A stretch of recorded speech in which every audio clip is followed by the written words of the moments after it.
नमस्कार। पिछले कुछ दिनों में भारत और चीन के संबंध काफ़ी तनावपूर्ण हो गए हैं। ये तो 1962 की जंग के बाद से ही कभी मधुर नहीं रहे।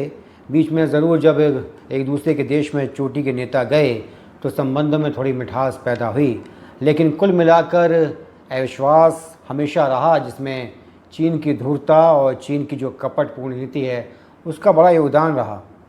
भारत और चीन के बीच संबंध काफ़ी पुराने हैं, बावजूद इसके कि बीच में एक बहुत बड़ी कुदरती बाधा यानी कि हिमालय पर्वत है। लेकिन जो एक संबंध की जो एक डोर थी वो हमेशा दोनों देशों के बीच में बनी रही। जो चीन का मशहूर सिल्क रूट था, जो किसी ज़माने में विश्व व्यापार का एक बड़ा रास्ता था जिससे पूरी दुनिया का व्यापार संचालित हुआ करता था, उससे भारतीय व्यापारी भी अपना सामान लाते ले जाते थे। और जो हमारा धर्म था, बौद्ध धर्म, भारत का प्राचीन धर्म, तो उसकी बड़ी गहरी जड़ें चीन में रहीं और चीन में बड़ा असर पड़ा उस धर्म का। इसके अलावा हमारे पुराने ग्रंथों में, महाभारत में भी चीन का जिक्र है, चाणक्य के अर्थशास्त्र में भी चीन का जिक्र है, खासकर वहाँ के बने रेशमी कपड़ों का। चीन से आज भी हमारा एक धार्मिक और भावनात्मक लगाव ये है कि हमारे भगवान शिव का निवास स्थान कैलाश पर्वत चीन के कब्ज़े में है। जैन धर्म के प्रथम तीर्थंकर भगवान ऋषभनाथ ने भी कैलाश पर्वत पर ही जाकर मोक्ष प्राप्त किया। चीन आज जिस मार्शल आर्ट्स के ऊपर इतना इतराता है, उसे उसका ज्ञान देने वाला भी भारत का पल्लव वंशी राजकुमार साधु बोधिधर्मन था, जिसने चीन को मार्शल आर्ट्स सिखाई। इसके अलावा जिस चाय की खोज का श्रेय हमेशा चीन को दिया जाता है, उसके बारे में भी कहा जाता है, बहुत सारी कथाएं हैं कि चाय की जो खोज की थी वो बोधिधर्मन ने ही की थी। यानी कि भारत का बहुत बड़ा एहसान है चीन के ऊपर। वो ये बात अलग है कि उसे माने या ना माने। पल्लव वंशी राजकुमार के अलावा जो हमारा महान साम्राज्य था, चोल साम्राज्य, उसके भी चीन के साथ तिजारती ताल्लुकात थे। राजेंद्र राजा और उनसे पहले राजा चोल के ज़माने में ये घनिष्ठता काफ़ी बड़ी, जो व्यापारिक संबंधों की घनिष्ठता थी। इसके अलावा काफ़ी चीनी यात्री हिंदुस्तान आते रहे और यहाँ का ज्ञान, यहाँ की पुस्तकें, यहाँ के धर्म ग्रंथ उन्हें अपने देश ले जाते रहे। फायान, हुएनसांग, शुंगयुन और इत्सिंग वगैरह भारत आते रहे और बड़ी संख्या में जो भारतीयों का शताब्दियों से संचित ज्ञान था, धर्म ग्रंथों के रूप में और दूसरी तमाम किताबों की शक्ल में, उसे वो चीन ले जाते रहे और वहाँ चीन की भाषा में उसका अनुवाद कराया। बदकिस्मती की बात ये रही कि हमें चीन से कभी कोई ख़ास फ़ायदा नहीं हुआ। जिस बारूद के दम पर हिंदुस्तान को सब ने जीता, वो चीन में ही उसका आविष्कार हुआ था। चीन से वो पुर्तगालियों पे, अरबों पे, तुर्कों पे, सब पे पहुंच गया, हिंदुस्तान नहीं आया। काश हमने बारूद सीख लिया होता, हमें बारूद की जो शिक्षा थी वो मिल गई होती, तो हमने भी तोपें चला दी होती, हम भी न लड़ते केवल तलवार के बल पर, और हिंदुस्तान की तारीख कुछ और ही होती। कुल मिलाकर चीन के साथ हमारे संबंध मधुर ही रहे। कुछ दो चार मौके आए इतिहास में जब कुछ तनाव पैदा हुआ भारत और चीन के संबंधों में। कुषाण वंशी कनिष्क के समय भी ऐसी कुछ सूरत हाल पैदा हुई थी। इसके अलावा जो हमारा पागल था मोहम्मद बिन तुगलक, उसने भी एक सेना भेजी थी चीन फतेह करने के लिए। ये बात अलग है कि वो कहीं पहाड़ों में मर खप गई। इसके अलावा सिखों और चीनियों के बीच भी एक कुछ थोड़ी बहुत भिड़ंत हुई, ख़ासकर तिब्बत में और लेह में, जहाँ पहले तिब्बत में चीनी जीते और उसके बाद लेह में सिख जीते। कुल मिलाकर मुकाबला जो है वो एक एक की बराबरी पर छूटा। चीन के साथ संबंधों का एक नया जो दौर है वो भारत की आज़ादी के बाद शुरू हुआ। उधर 1949 में चीनियों ने जो वहाँ की राष्ट्रवादी पार्टी थी कॉमिटेंग, उससे सत्ता हथिया ली। यानी कि सारी मेहनत, सारी कुर्बानियाँ कॉमिटेंग ने की और धूर्त कम्युनिस्टों ने उससे सत्ता छीन ली। उसके बाद भारत ने चीन को सबसे पहले, जो साम्यवादी या समाजवादी देश थे उनके अलावा एशिया में, सबसे पहले मान्यता प्रदान की। राष्ट्रवादी नेता चियांग काई शेक ने अलग ताइवान में जाकर अपनी सत्ता स्थापित की। इसके बाद भारत और चीन के बीच एक नया दोस्ती का दौर चला, जिसमें पंचशील, शांतिपूर्ण सह अस्तित्व, वी के कृष्ण मेनन और नेहरू की मुक्तापूर्ण हरकतें और फिर भारत की पीठ में गद्दारी का खंजर जो चीन ने घोंपा। 1959 में दलाई लामा हिंदुस्तान आ गए और चीन को एक बहाना मिल गया अपनी कमज़रफ़ी और अपनी नीचता को दिखाने के लिए, और उसने तमाम वो जो बातें थी हिंदी चीनी भाई भाई की उन्हें भुला दिया और भारत की पीठ में खंजर दे मारा। और भारत के जो स्वप्न दृष्टा थे, अपने आप को विश्व नेता समझने वाले थे, पंडित नेहरू, उन्हें तो इतना सदमा लगा, उन्हें तो इतना यकीन था चीन के ऊपर, वो कभी ख्वाब में भी नहीं सोचते थे कि चीन उन्हें इस कदर सबक सिखाएगा। और नेहरू जी ने इसे अपने दिल पर लिया। 1-2 बरस बाद ही वो चल बसे। 1962 की हार का घाव प्रत्येक भारतीय के सीने में रहा और आज तक उसकी टीस है।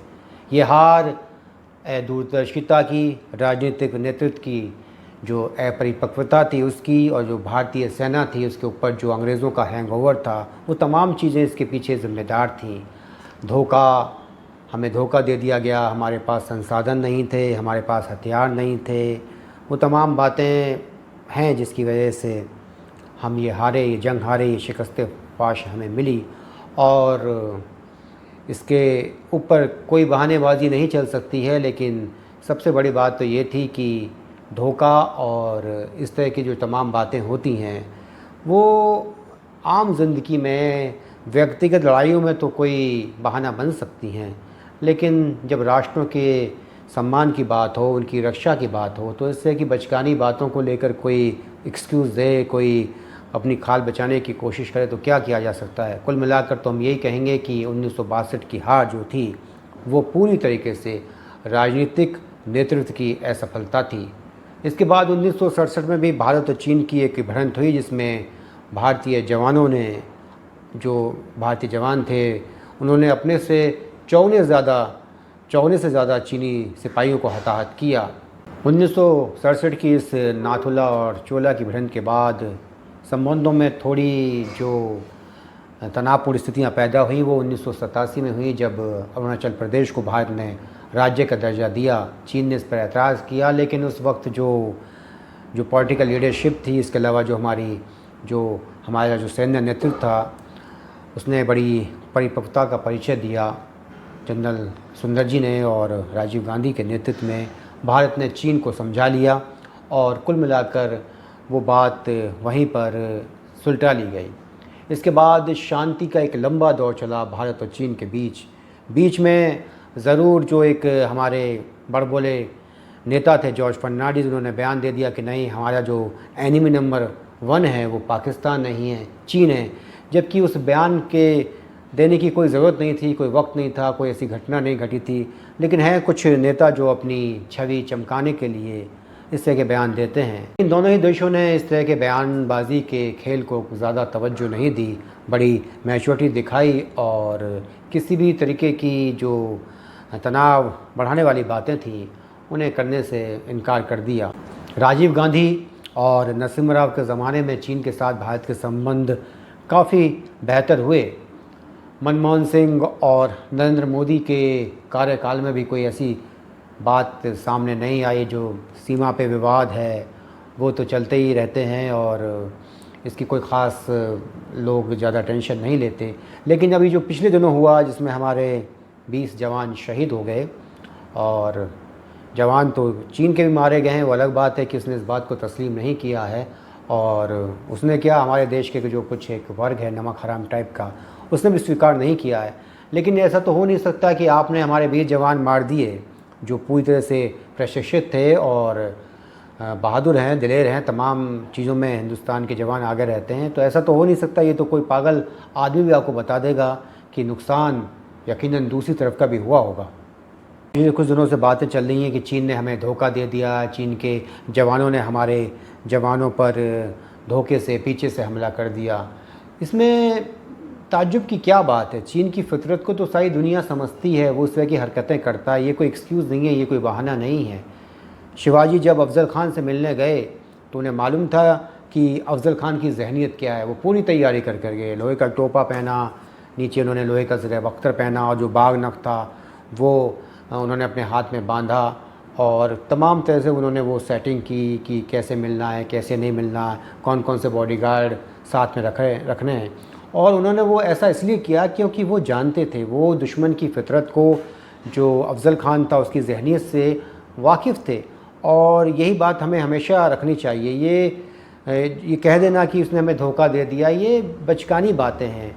जब आपको मालूम है कि आपके सामने जो आपका शत्रु है वो पाखंडी है, वो निर्लज्ज है, वो धोखेबाज है, तो फिर आप मानसिक रूप से तैयार रहिए कि वो इस तरह की हरकतें करेगा, और ये आपके लिए कि कोई एक्सक्यूज़ नहीं होना चाहिए। सबसे बड़ी बात यह कि भारत और चीन के बीच जो पहले भी जंगें हुई हैं उसमें कोई बड़े हथियारों का, टैंक, तोप और हवाई जहाज़ का ज़्यादा इस्तेमाल नहीं हुआ। हवाई जहाज़ और टैंक का तो हुआ ही नहीं है, कुछ मोटार वगैरह से फायरिंग होती रही है। आपके साथ उसकी लड़ाई जब होती है या आइंदा भी होगी तो उसमें छोटे हथियारों का इस्तेमाल होगा। अब तो ये है कि अच्छा, कुछ लोगों ने कहा कि भारत के जवान हथियार लेकर नहीं गए थे। अब आपको किसने बता दिया? फौजी हमेशा अपना हथियार अपने पास रखता है। छोटा हथियार होता है, पिस्टल होती हैं, रिवॉल्वर होती हैं और दूसरे वेपन होते हैं, साइड वेपन होते हैं। और सबसे बड़ी बात तो यह है कि गोली तो चीन की तरफ से भी एक नहीं चली, तो ये कह देना कि हथियार लेकर नहीं गए थे। दरअसल ये है कि हिंदुस्तान में हर आदमी एक्सपर्ट है, वो राय देना चाहता है, और सबसे बड़ी बात यह है कि वो किसी को मानने के लिए तैयार नहीं है। उसकी मान्यता का आधार देश और देश की सेना में उसका यकीन नहीं है। उसकी मान्यता का आधार उसका राजनीतिक विश्वास है, उसकी राजनीतिक जो वफादारी है, उसका जो राजनीतिक झुकाव है, वो उसकी इस मान्यता को तय करता है। सबसे बड़ा जो इसमें नकारात्मक जो रुख होता है वो मीडिया का होता है। वो जरा सी भ्रांत होते ही सीधे एकदम आ जाता है कि भारत के पास कितने हवाई जहाज़ हैं, कितने उसके पास बख्तरबंद गाड़ियाँ हैं, कितने टैंक हैं, भारत के पास इतने परमाणु हथियार हैं, चीन के पास इतने परमाणु हथियार हैं। भाई 2-4 गालियाँ हुई हैं, हाथापाई हुई है, अब ये काफ़ी दिनों बाद ये शहादतें हुई हैं। आप सीधे ही जंग का ऐलान कर देते हैं। जंग का मतलब समझते हैं? जंग का मतलब है हज़ारों कैजुअल्टीज़, हज़ारों लोग मारे जाने, और उनके परिवार के लोगों के ऊपर जो बीतेगी। और परिवार क्या, एक सैनिक की मौत पर परिवार तो दुखी होता है। हिंदुस्तान का ऐसा कौन सा देशभक्त है, ऐसा कौन सा सच्चा हिंदुस्तानी है जो अपने जवान के मरने पर गमज़दा ना होता हो। और मीडिया का क्या है, वो तो ज़रा सी बातों पर भावनात्मक रूप से लोगों को उकसाने की और भड़काने की कोशिश करता है। आपने एक अभिनंदन के ऊपर, एक सरबजीत के ऊपर और एक कुलभूषण जाधव के ऊपर पूरे देश को द्वेलित कर दिया। आप समझते हैं अगर युद्ध हो गया तो क्या होगा? वहाँ किसी एक सरबजीत, एक अभिनंदन और एक जाधव की बात नहीं होगी, वहाँ हज़ारों जान जाएंगी। कौन कह सकता है? जंगें जब होती हैं, वियतनाम में 50,000 से ज़्यादा अमेरिकी फ़ौजी मर गए, अफ़गानिस्तान में रूसी फ़ौजी मर गए, इसके अलावा ईरान इराक़ में लंबा युद्ध चला, उसमें काफ़ी फ़ौजी मर गए। ये कोई वीडियो गेम नहीं है कि आप अपने घर में बैठ गए और आपने कंप्यूटर पर गेम खेलना शुरू कर दिया। हर मुमकिन कोशिश करनी चाहिए युद्ध से बचने की। और यहाँ तो हर आदमी को ऐसा लग रहा है कि नहीं साहब, आज कल होता हो तो आज युद्ध हो जाए। और सबसे ज़्यादा तो जो विशेषज्ञ आते हैं, जो रक्षा विशेषज्ञ आते हैं, वो ऐसी ऐसी बातें बताते हैं जिससे एक आम समझ का आदमी वो भी बता सकता है कि क्या करना चाहिए, तैयारी होनी चाहिए, ये करना चाहिए, वो करना चाहिए। कौन सी नई बातें ऐसी बता देते हैं, सबको लगता है कि नहीं साहब एकदम प्रधानमंत्री आए और कोई बातें ना करें, एकदम युद्ध की घोषणा कर दें। कुछ जो सियासी दल हैं उन्हें प्रधानमंत्री पर भी यकीन नहीं है, सेना पे यकीन नहीं है, किसी पे यकीन नहीं है। किस पे यकीन है? चीन पर, चीन की मीडिया पर, चीन के लोगों पर। ऐसे वक्त में आपके सामने क्या रास्ता है कि आप अपने देश के सिस्टम पर, अपने देश की सरकार पर, अपने देश की सेना पर यकीन करें। और रहा सवाल जवाब करने का आपका अधिकार, तो सवाल जवाब करने के लिए आपने अपने मेंबर ऑफ पार्लियामेंट चुन कर भेजे हैं, वो सवाल जवाब कर लेंगे। और बहुत सारे लोग हैं, अब हर एक कोई सवाल लेकर बैठ गया, नहीं पहले ये जवाब दीजिए भैया, क्या जवाब दीजिए हैं? आपको आके खुद बताए, आपको पहले प्रधानमंत्री आपको आके ये बताए नहीं मैं ये करने जा रहा हूँ या सेना ये करने जा रही है। इतनी बड़ी सेना है, इतना बड़ा निज़ाम है, इतना बड़ा सिस्टम है, ऐसी बात नहीं है कि उसे फ़िक्र नहीं है, उसे भी फ़िक्र होगी। वो भी जानता है कि इन परिस्थितियों में क्या करना है। ठीक है, हर भारतीय का हक है, चिंता फ़िक्र वाजिब है, लेकिन यहाँ पर चिंता और फ़िक्र होनी चाहिए। मकसद किसी भी तरीके से ये नहीं होना चाहिए कि हम अपने देश की जो सत्ताधारी पार्टी है या जो सरकार है उसे इस वक्त कटघरे में घेर लें। बहुत मौके मिलेंगे, बहुत सारे अवसर आएंगे जब आप उन्हें सबक दे सकते हैं, अपना जो सियासी हिसाब किताब है उसे भी बराबर कर सकते हैं। लेकिन जब देश की सुरक्षा का विषय हो तो इस समय आपको इस तरह की जलील जहनीत की नुमाइश नहीं करनी चाहिए। जो फेसबुक पर, जो ट्विटर पर, जो यूट्यूब पर जंग की बात करे, युद्ध की बात करे और चीन को सबक सिखाने की बात करे, वो राष्ट्रभक्त, वो देशभक्त, उसके अंदर जो वीरता है, जो साहस है, जो दिलेरी है, वो कूट कूट के भरी हुई है। और जो युद्ध की मुखालफत करे, हालात की नज़ाकत, जान माल के नुकसान और आर्थिक जो असर है उसकी बात करें तो बुज़दिल, वो कायर, धारा 370 पर जिन्होंने पूरे देश में बवाल मचाया वो बड़े खुश हैं।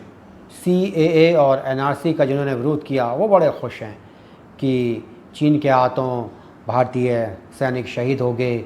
और जिस तरह से वो दिखाते हैं, बातों को पेश करते हैं, तो कोई बेवकूफ़ भी बता देगा कि इनके दिल में कितनी खुशी है।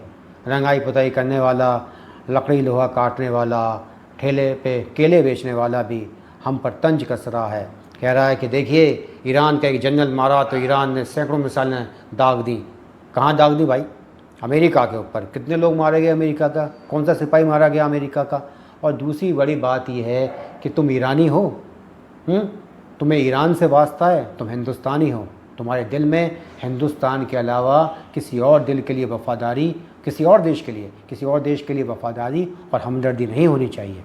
और अगर दिल में इतनी ही कसक है तो चीन में जो ईगर मुसलमान हैं जिनकी ज़िंदगी जहन्नुम से बदतर बना रखी है, कभी उनके लिए भी 2 लफ्ज़ बोल लिया करो। कहीं कोई प्रदर्शन कर लिया करो, कहीं कोई धरना, कहीं कोई नारेबाजी कर लिया करो। वहाँ नहीं कर सकते? नहीं, हिंदुस्तान के जो सैनिक शहीद हुए हैं उन पर अपनी खुशी जाहिर करनी है, आर्टिकल लिखने हैं और अपनी जो गद्दारी भरी जहनीत है उसे दबे छिपे नहीं, खुलेआम दुनिया के सामने जाहिर करना है। चीन का क्षेत्रफल भारत से काफ़ी बड़ा है, जनसंख्या में भी वो हमसे आगे है और संसाधनों में भी वो हमसे आगे है, इसमें कोई शक नहीं है। लेकिन परिस्थितियाँ अब हिंदुस्तान के लिए भी चीन के मुकाबले कोई इतनी ज़्यादा ख़राब नहीं है। बस चीन की जो फितरत है, चीनी धूर्त होते हैं, उनका खान पान, उनके सोचने का तरीका, युद्ध में उनका व्यवहार करने का तरीका जो है वो बड़ा ही अजीब होता है। और सबसे बड़ी बात यह है कि जो चीनी हैं वो किसी धर्म को ज़्यादा मानते भी नहीं हैं। ये बात अलग है कि वहाँ पर कन्फ्यूशियस को मानने वाले बहुत बड़ी तादाद में हैं, लेकिन कुल मिलाकर ये कन्फ्यूशियस को मानने वाले पूरी दुनिया को कन्फ्यूज़ करते हैं। भारत एक धर्म प्रिय और धर्म भीरू राष्ट्र है, हमारी हर बात में एक मानवीय दृष्टिकोण होता है। लेकिन चीन में कितना मानवीय दृष्टिकोण है उसका खान पान ही आपको बता देगा। जो इतना जलील और इतना नीच जो प्रवृत्ति का खाना खाने वाले आदमी हों, उनसे आप क्या उम्मीद कर सकते हैं? और उनके सिपाहियों में, उनके सैनिकों में भी कहीं ना कहीं वही बात आ गई है, जैसा खाए अन्न वैसा हो मन। और ये बात तो यहाँ तो अलग ही है, यहाँ तो वो अन्न खाने वाले लोग ही नहीं हैं, वो तो चमगादड़ से लेकर बिच्छू, सांप, बिल्ली, बंदर जन क्या क्या खाते हैं। अब ऐसा आदमी किस जहनीत का होगा? और उनके यहाँ कन्फ्यूशियस को मानने वाले हैं, बुद्ध को मानने वाले हैं, और लोग भी हैं। भारत तो धर्मों का देश है, धर्म प्रिय देश है, धार्मिक देश है। चाहे वो हिंदू हो, चाहे मुसलमान हो, सिख हो, ईसाई हो, जैन हो, तमाम जो हैं वो उनके अंदर मानवीय दृष्टिकोण बड़े उच्च स्तर का होता है। तो वो कमीनेपन में और पाशविक प्रवृत्ति में कहाँ चीन का मुकाबला कर पाएंगे। ये बात सही है कि 1962 से पहले जो भारत का जो राजनीतिक नेतृत्व था उसके दिल में चीन के लिए बड़ी मोहब्बत थी, वो मोहित था चीन के ऊपर। लेकिन उसके बाद से लेकर आज तक हिंदुस्तान की कोई सियासी पार्टी, कोई सियासतदान चीन से किसी भी तरह का लगाव नहीं रखता है। उसके दिल में, उसकी पार्टी के दिल में, उसकी पार्टी के समर्थकों के दिल में चीन के लिए नफ़रत के सिवा कुछ नहीं है। सिर्फ कम्युनिस्टों को छोड़कर उनके बारे में खैर कुछ कहने की ज़रूरत नहीं है। और चीन के साथ दुनिया में कौन सा देश है? पाकिस्तान या जो खुलकर हिंदुस्तान के ख़िलाफ़ रहेगा, और उत्तर कोरिया। और उत्तर कोरिया भी कभी हिंदुस्तान के ख़िलाफ़ उस तरीके से नहीं रहा है। और कौन साथ देगा? नेपाल एक नया कांटा उभरा है हिंदुस्तान की तरफ, हिंदुस्तान के पाँव में लगने के लिए। अलग बात है कि चंद महीने की जो उसकी जो आर्थिक नाकेबंदी कर दी गई तो घुटने पर आ जाएगा शाह बहादुर। चीनों ने हमारे जिन जवानों को बड़ी बेरहमी से और क्रूरता से मारा, उनकी मौत का गम उनके परिवार के लोगों को तो है ही, लेकिन पूरे हिंदुस्तान को है। पूरा हिंदुस्तान गमज़दा है और गुस्से में है। कश्मीर में भी जो स्थानीय हिंदुस्तान परस्त लोग हैं, उन्होंने ही तमाम तकलीफ़ें और कष्ट उठाए हों, ऐसा नहीं है। उन्हें ही रातों रात उनके घरों से बेदखल कर दिया गया, उनके काम धंधों को छोड़ने पर उन्हें मजबूर कर दिया गया, उन्हें शरारती कैंपों में रहने के लिए विवश किया गया। ये तमाम चीज़ें अपनी जगह हैं, लेकिन हिंदुस्तान का ऐसा कौन सा राज्य है जिसके नौजवान बतौर फ़ौजी कश्मीर में शहीद ना हुए हों। तो ऐसा नहीं है कि भारत के एक हिस्से पर जो कष्ट होते हैं, उसके ऊपर जो तकलीफ़ें होती हैं, दूसरे हिस्से को उसका कोई अनुभव ही नहीं होता। हर भारतवासी को जो तकलीफ़ होती है, उसमें सभी लोग दुख में उसके शामिल होते हैं। भारत और चीन दोनों मिलाकर तकरीबन 350 करोड़ की आबादी वाले मुल्क हैं, कोई गली मोहल्ले की बात नहीं है। हमें प्रतिशोध में ये बात नहीं भूलनी चाहिए कि समय और संयम ये दोनों बड़े ही महत्वपूर्ण होते हैं प्रतिशोध के मामले में। और एक बात आज तक हिंदुस्तान का कोई आदमी नहीं भूला, जो 1962 की जंग थी, वो हर एक के दिल में एक कांटे की तरह चुभी हुई है। तो कौन भूल जाएगा जो हाल फिलहाल में हमारे जवानों की शहादत हुई है। चीन को एक दिन अंतिम सबक ज़रूर सिखाया जाएगा। अपना मानसरोवर, अपना कैलाश पर्वत, अक्साई चीन सब वापस लिया जाएगा। इसके अलावा जो आस्तीन के सांप हैं, नमक हराम हैं, गद्दार हैं, भारतीय सैनिकों के जो मरने पर, उनकी शहादत पर जो प्रत्यक्ष रूप से या अप्रत्यक्ष रूप से खुशी का इजहार कर रहे हैं, या जिन्होंने 1962 के समय में भी गद्दारी की, उन सब से अगला पिछला तमाम हिसाब किताब बराबर किया जाएगा। नमस्कार, जय हिंद।